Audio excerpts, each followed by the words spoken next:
ഇപ്പോൾ വരുന്ന പുതിയ വിവരങ്ങൾ കൂടിയുണ്ട്. നാളെ പൊതു അവധി പ്രഖ്യാപിച്ചിരിക്കുകയാണ്. വിദ്യാഭ്യാസ സ്ഥാപനങ്ങൾക്കടക്കം നാളെ അവധി പ്രഖ്യാപിച്ചിരിക്കുന്നു സർക്കാർ. 3 ദിവസത്തെ ദുഃഖാചരണമാണ് സംസ്ഥാനത്ത് പ്രഖ്യാപിച്ചിരിക്കുന്നത്. AKG പഠന ഗവേഷണ കേന്ദ്രത്തിലേക്കാണ് VSന്റെ ഭൗതിക ശരീരം എത്തിക്കുക. അവിടെ ഇപ്പോൾ ജനങ്ങൾ തിങ്ങിക്കൂടുന്നു. VSനെ അവസാനമായി ഒരു നോക്ക് കാണാൻ, VSന് അവസാനമായി വിട നൽകാൻ നിരവധി ആളുകൾ പഴയ AKG സെന്ററിലേക്ക് എത്തിക്കൊണ്ടിരിക്കുകയാണ്.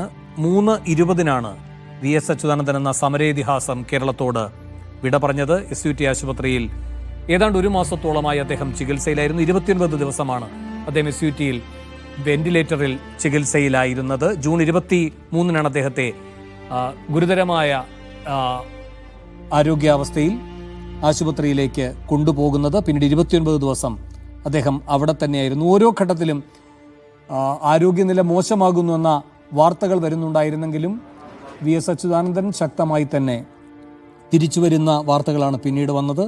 ഇന്ന് 3:20 VSന്റെ അന്ത്യം.